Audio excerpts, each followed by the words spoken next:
بسم اللہ الرحمن الرحیم۔ السلام علیکم، میں حکیم نور احمد چودھری نعمان کیئر سینٹر کی جانب سے آپ کو خوش آمدید کہتا ہوں۔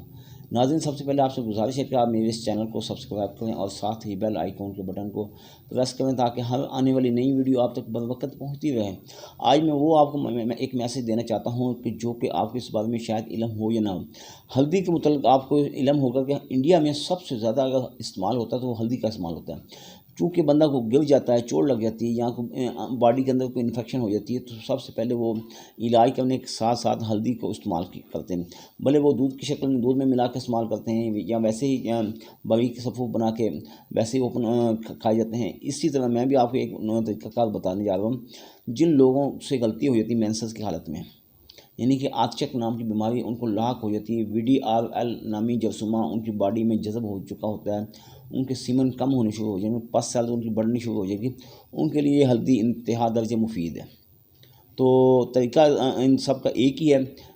اس کا جو آپ کو پس سیلز آپ کو جتنے بھی بڑھ گئے ہیں، آپ اس کو نصف چمچ صبح، نصف چمچ شام کو، یا اگر نصف نہیں استعمال کر سکتے ہیں، آپ کی طبیعت اس کو ہلدی کو کھانے کے لیے پسند نہیں فرماتی، تو آپ اس کو 1000 mg کے کیپسول میں بھر لیں۔ 2 کیپسول صبح، 2 کیپسول رات کو آپ استعمال کریں۔ یقین جانیے دنوں میں آپ کی پس سیلز کنٹرول ہوگی، اور آپ کی جب پس سیلز کنٹرول ہو جائے گی تو سیمن آپ کے آٹومیٹکلی بڑھنا شروع ہو جائیں گے۔ ایک تو یہ اس کا فائدہ۔ دوسرا، آپ گر جاتے ہیں، چوٹ لگ جاتی ہے، ایکسیڈنٹ ہو جاتا ہے، کچھ بھی ہو جاتا ہے، باڈی کے اندر کوئی انفیکشن پیدا ہو جاتی ہے، تو آپ کے جسم میں اندرونی طور پر زخم ابھی کچے ہوں یا تازہ ہوں تو یا ان میں پیپ ہو، تو آپ صرف اکیلی ہلدی کو ہی آپ نے استعمال کرنا۔ بعض لوگ اس کو دودھ میں ملا کر استعمال کرتے ہیں، یہ انڈیا میں زیادہ استعمال کیا جاتا ہے، ایسے ہلدی والا دودھ کے نام سے مشہور ہے۔ پاکستان میں بہت کم لوگ استعمال کرتے ہیں اس طرح۔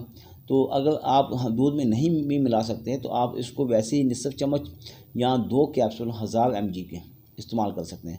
میدے میں جا کر خود بخود حل ہو جائیں گے۔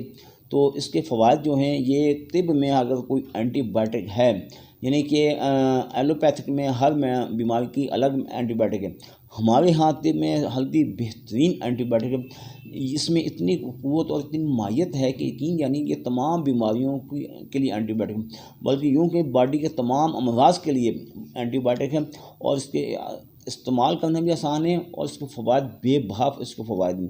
اگر آپ کے جسم میں تھکاوٹ ہوتی ہے، ہلدی استعمال کر سکتے ہیں۔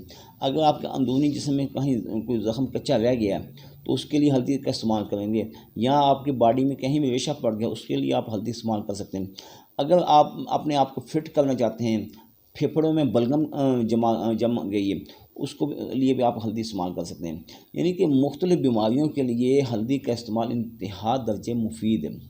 تو اسی لیے میں آپ کو یہ بتانے کا اور میسیج بھیجنے کا مقصد یہ ہے کہ جو آپ کسی ڈاکٹر کے پاس جائیں گے اپنا علاج کروائیں گے، یا حکیم کے پاس جائیں گے اپنا علاج کروائیں گے، تو اس کے لیے بہتر ہے کہ آپ گھر بیٹھے اپنا علاج کریں، تو یقین جانیے بہت زیادہ آپ کو رزلٹ ملے گا۔ اس کے علاوہ آپ کی فیملی میں، دوست احباب میں، دیگر امراض میں کوئی بھی شخص کسی بھی مرض میں مبتلا ہے تو انہی نمبروں پر رابطہ کر کے آپ گھر بیٹھے میڈیسن منگوا سکتے ہیں۔ آپ پاکستان میں ہیں یا پاکستان سے باہر ہیں، دنیا کے کسی بھی علاقے میں بیٹھے ہیں، تو اللہ تعالیٰ کے فضل و کرم سے میری میڈیسن پوری دنیا میں سپلائی کی جا رہی ہے۔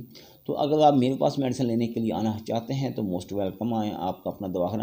تو ایڈریس میرا نوٹ فرما لیں، تحصیل دیپال پور، ضلع اکواڑہ، اس طرف دربار سائیں عبدالرزاق کے، ادھر سندھ بینک کے دونوں کے درمیان سلیم مارکیٹ میں دواخانہ واقع ہے۔ ایک بات میں آپ کو بتا دوں، بعض اوقات ایسا ہوتا ہے جس وقت ویڈیو اپلوڈ ہوتی ہے تھوڑا رش پڑ جاتا ہے نیٹ ورک پر، تو ہو سکتا ہے کسی وجہ سے ہمارا موبائل اٹینڈ نہ بھی ہو سکے، کیونکہ ایک کال میں 10 کالیں ہوتی ہیں۔ تو اسی لیے آپ کو جو میں نے ایڈریس بتایا، بآسانی آپ جب دیپال پور سٹی میں آ جائیں گے تو کسی سے پوچھے بغیر آپ نے اتنا پوچھنا دربار سائیں عبدالرزاق کا یا سندھ بینک کا، تو بآسانی ہمارے دواخانے پر پہنچ سکتے ہیں۔ دعاؤں میں یاد رکھیے گا۔ اللہ تعالیٰ آپ کو اپنی حفظ و امان میں رکھے۔ اللہ حافظ۔